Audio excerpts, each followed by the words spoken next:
Muy bien, amigos, en el programa de Mayra, Berenice en vivo, hoy que estamos pues viviendo todavía estos momentos difíciles de incertidumbre por los incendios que todavía se llevan a cabo en el sur de California. Tengo como invitada a la senadora del distrito 25, su nombre es Sasha Pérez. Ella está con nosotros el día de hoy. Ella representa precisamente a la ciudad de Altadena, Pasadena, Glendale, entre otras. I want to say thank you very much, Senator for the District 25. Sasha Perez is with us today.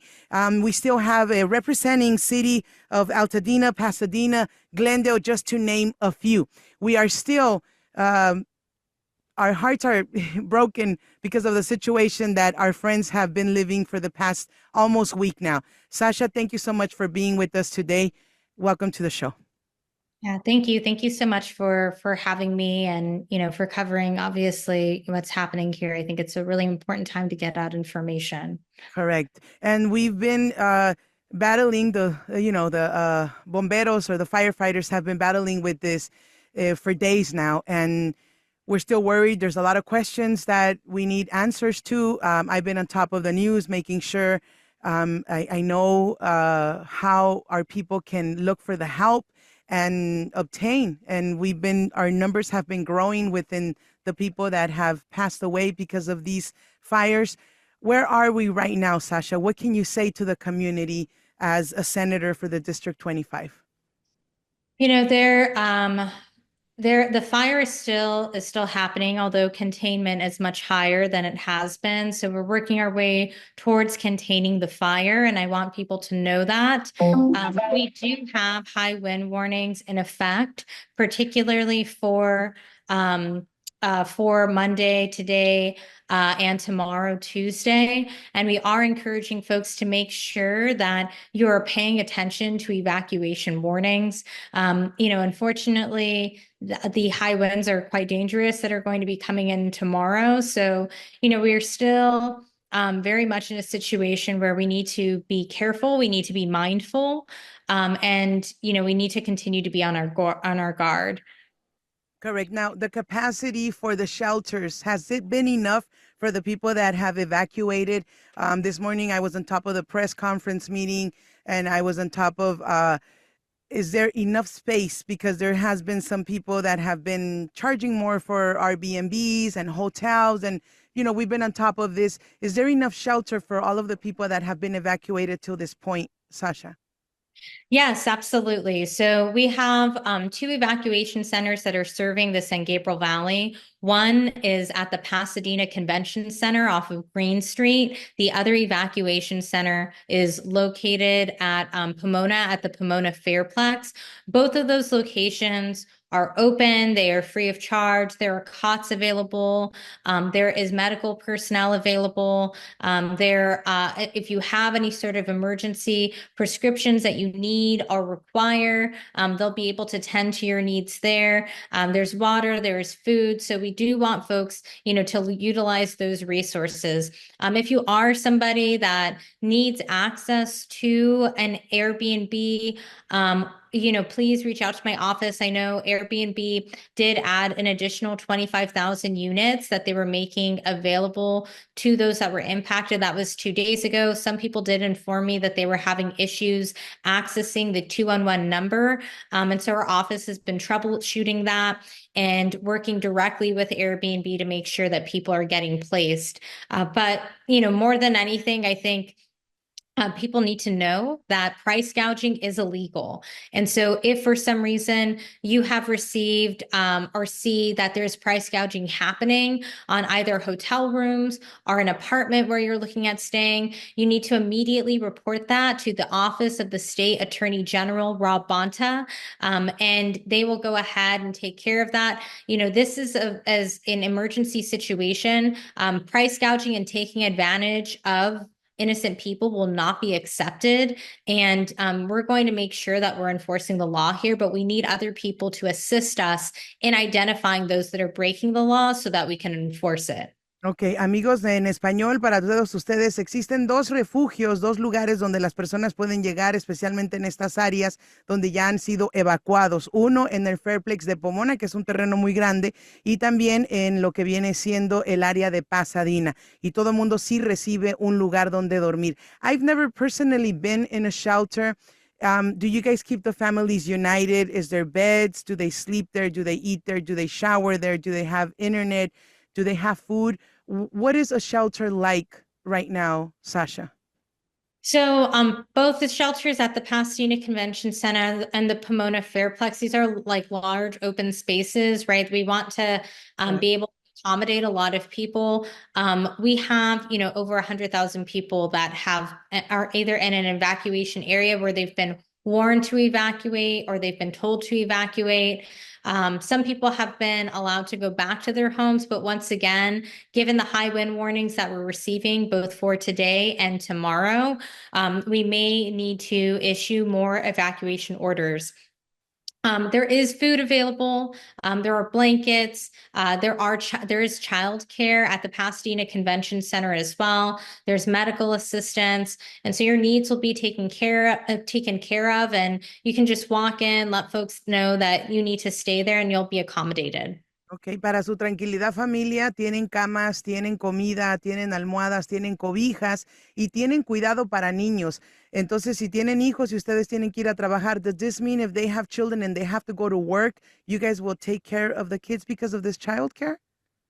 Yeah, so what they're doing is they're providing childcare at the Pasadena Convention Center, where they are basically have someone there that's constantly there entertaining the children. They have books.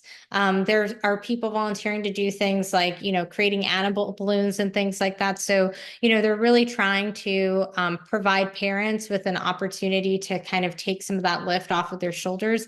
In addition to that, too, there are a number of other resources that folks are able to take advantage of as well through the county's website. So if you head to the county's website, there's also childcare opportunities that, as well as at our state Senate website too. If you wanted to go ahead and check out our official webpage, we've consolidated all of the resources that are available to people that have been impacted by the fires. Es importante que se vayan a las páginas de internet que nos va a proveer la senadora del Distrito 25, Sasha René Pérez, porque ahí está toda la información para todos ustedes que necesiten esta ayuda inmediata.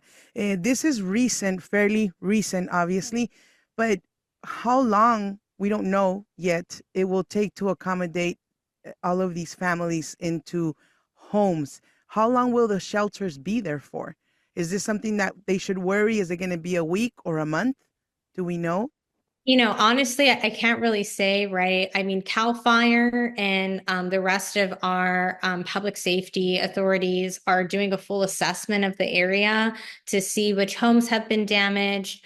They need to enter the homes and in some cases, we do have, individuals who did pass away in the fire. And so they need to bring folks in so that they can go ahead and assess and remove those who are deceased.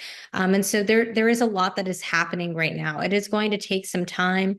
In terms of a timeline that I can give you, that is very hard to provide right now because we need to do a total assessment of how many individuals are now without housing. And then after we have that number, figure out how we're going to get them housed. I know already, the governor as well as myself have been working on policies, executive orders to make sure that we're making that process easier of rebuilding.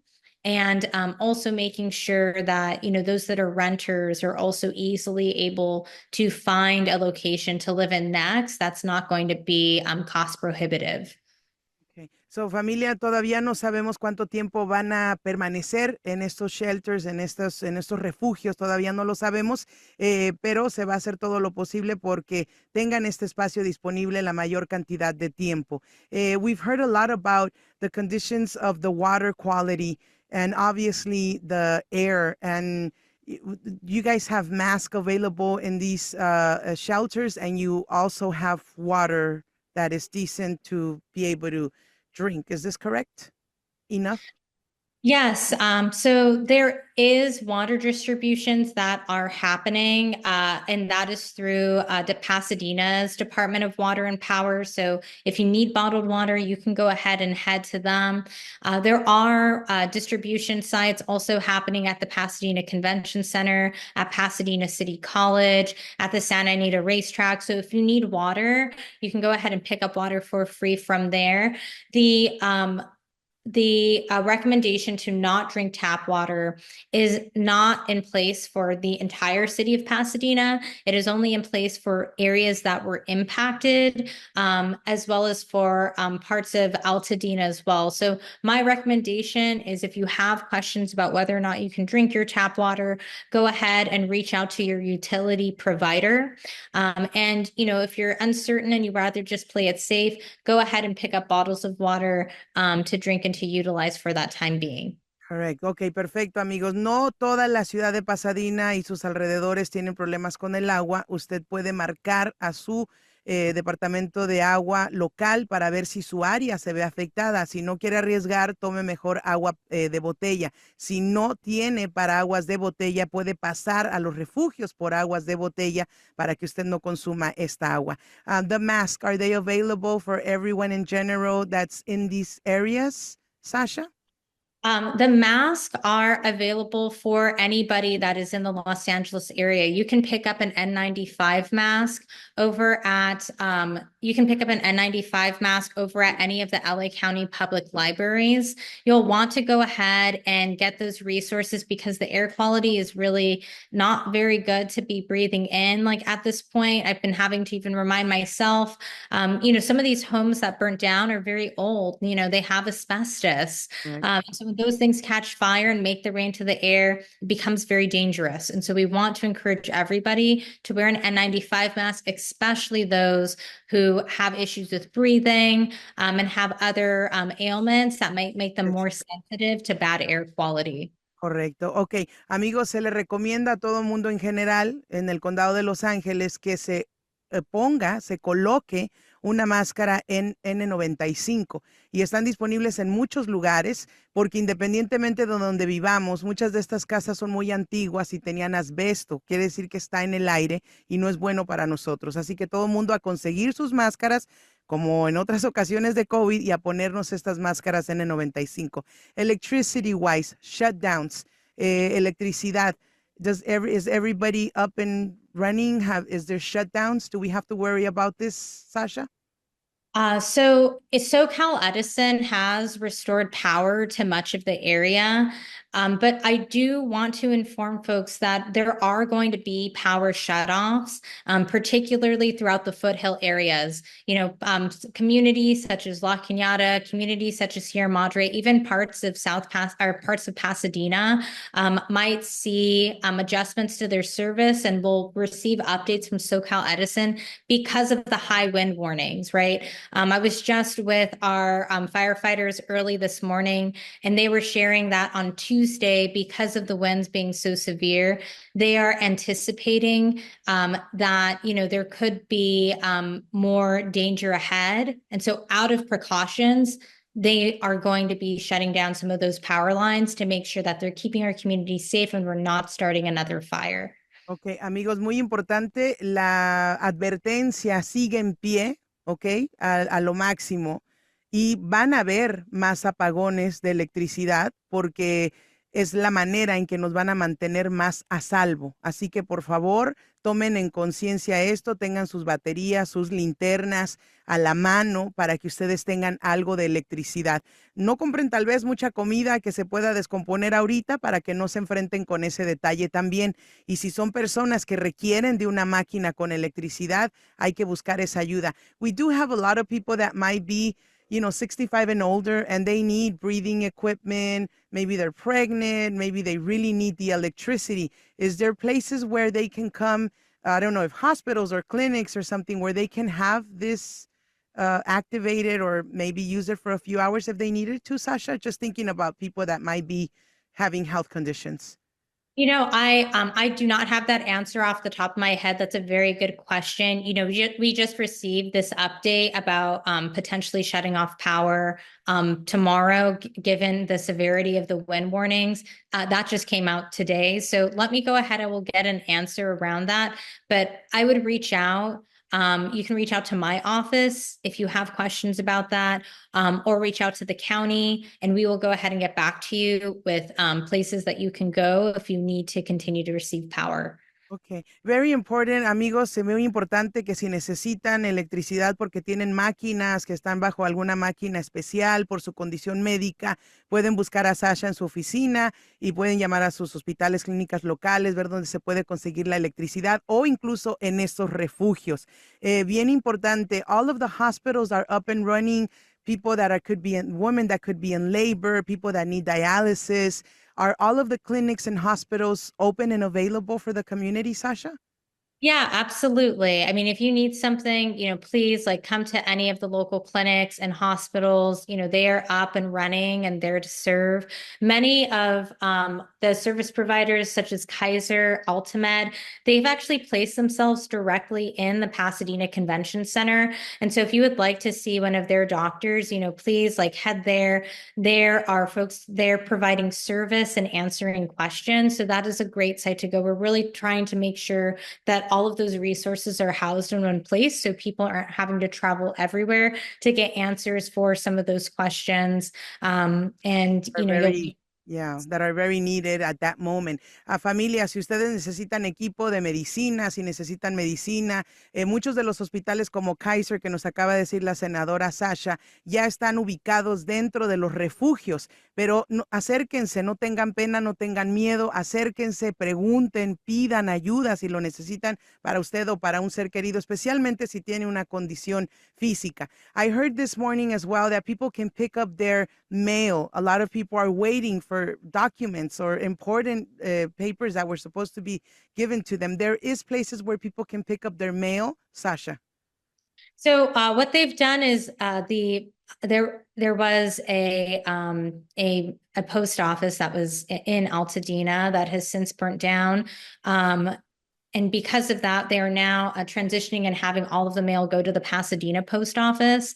And so that is the key place where you'll want to go and receive your mail. So everything's being recoordinated down there. So I would go ahead and head there. If there's mail that you were expecting to receive, that is the place where you'll be able to find it if you expected it to be at the Altadena post office. Ok, amigos, sí, hay un lugar donde ya se está colectando todo el correo de las personas que pudieran estar esperando algún documento importante. If anybody had jury duty, if anybody had a court that they were supposed to attend and they didn't, I'm sure there's going to be some measures to, I don't know, hopefully nobody will be under any arrest because they didn't show up to a court. Do we have any information in regards to this?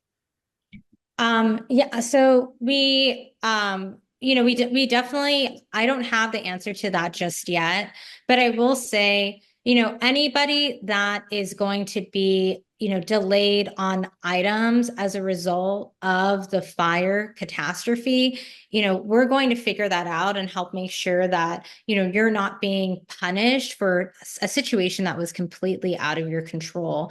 And so I want to encourage folks, if you have those questions, we can help you with getting some of those answers. You can reach out to my district office.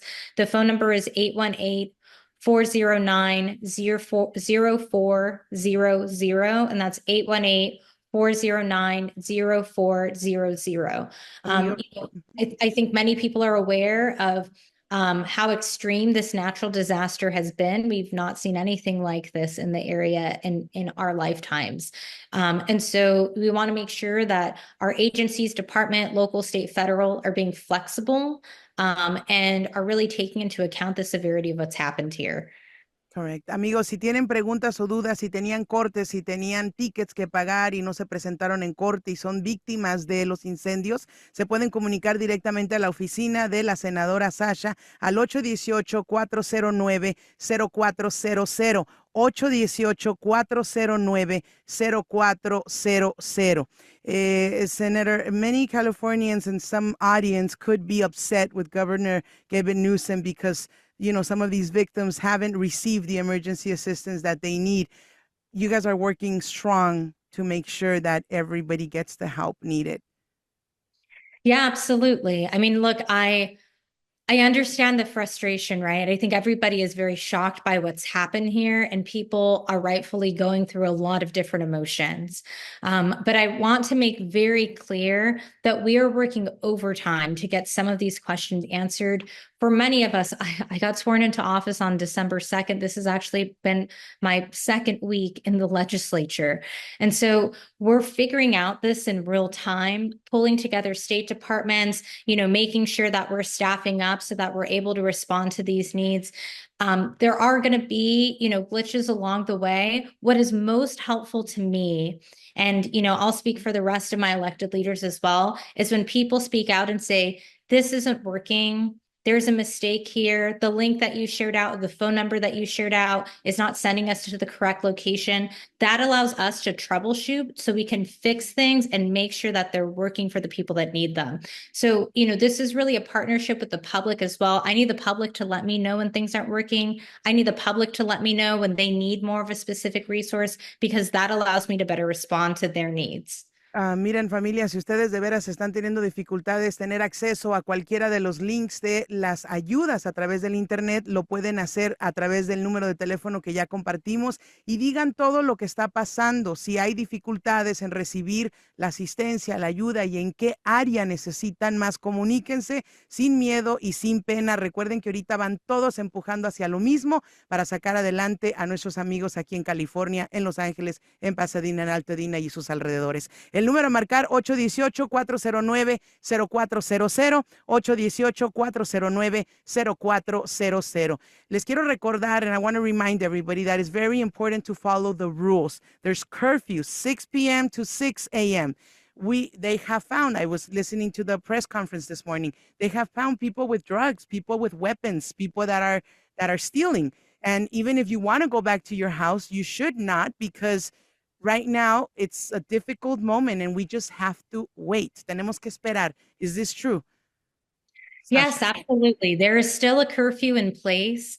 We have, unfortunately, and it breaks my heart to even have to acknowledge this, that people are looting during a time like this, that people would price gouge during a time like this, during people's moments of desperation. I've just been reminding folks, practice human decency during this time, right? And our focus is making sure that people are protected and taken care of. There's a reason why we've brought the National Guard in. That's so that we have the maximum amount of security for people's homes and their personal belongings. We understand, even if you may have lost your home, you might have personal belongings still there that are very important to you, mementos that you want to keep and you want to search to see if they're still there. So we're trying to protect the area, keep people out so that when it is safe enough for people to return, they can go ahead, they can return and hopefully find some of those items that, they're searching for. Correct. Lastly, Senator Perez, is all the water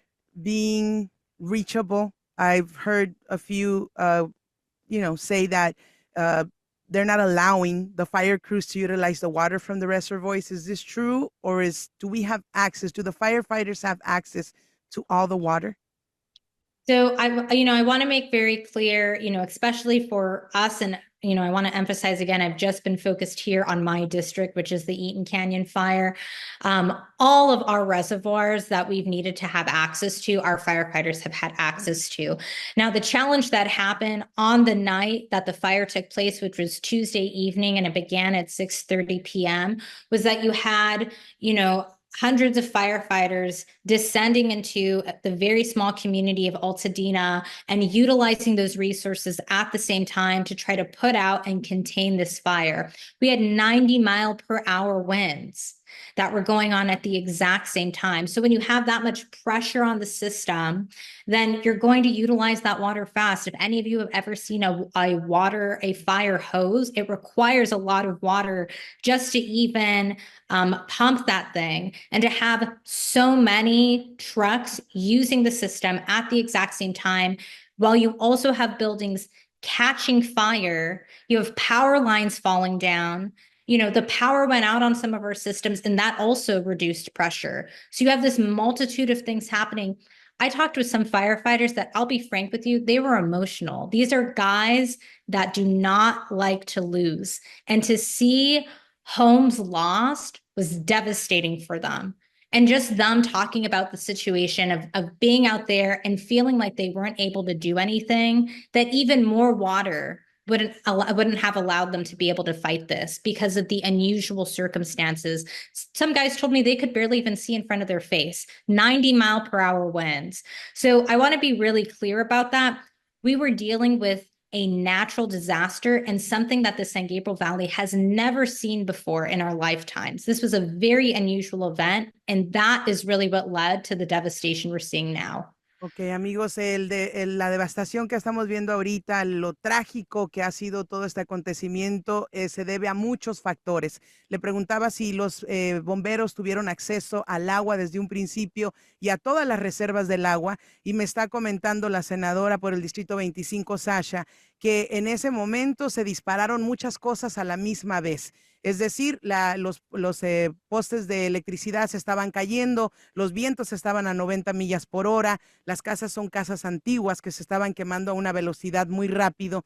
Todo esto contribuyó a que el agua no saliera con la presión que se necesitaba y que aunque hubiera habido más agua, no hubiera cambiado tal vez el destino porque era demasiadas cosas pasando a la misma vez. Bomberos que se sentían frustrados y tristes por ver que se venían abajo muchas estructuras y esta es la realidad en este momento. Pero se está haciendo todo lo posible para sacar adelante a la gente que lo necesita y por supuesto seguir informándolos y manteniéndolos al tanto de todas sus posibilidades de ayuda. Sasha, I really want to thank you for being with us today. And is there anything you want to add before we wrap it up? I'll just say finally I just want to encourage people to continue to follow the evacuation orders, and please continue to keep those evacuation alerts on your phone. I know many folks were confused because there were some mistakes that were made and sending out evacuation notices when they shouldn't have gone out. And I know that was very confusing and annoying for many residents. You need to keep those on your phone. We are going to have very intense winds over the next 2 days. I want to make sure that people are safe and that if for some reason you receive an evacuation warning or an evacuation order, that you understand that you need to start moving, you need to start packing your things up, and you need to get going. So keeping people safe is our top priority here. This is going to be a very challenging situation in the weeks and the months to come. But I also want people to know that our office is here to help. Our office is here to serve. If you have any questions, reach out. We are not going to allow for people to be lost as they navigate this situation. All of our state agencies, the federal government, the state government, and the local governments are coming together to make sure that you're served and you're supported.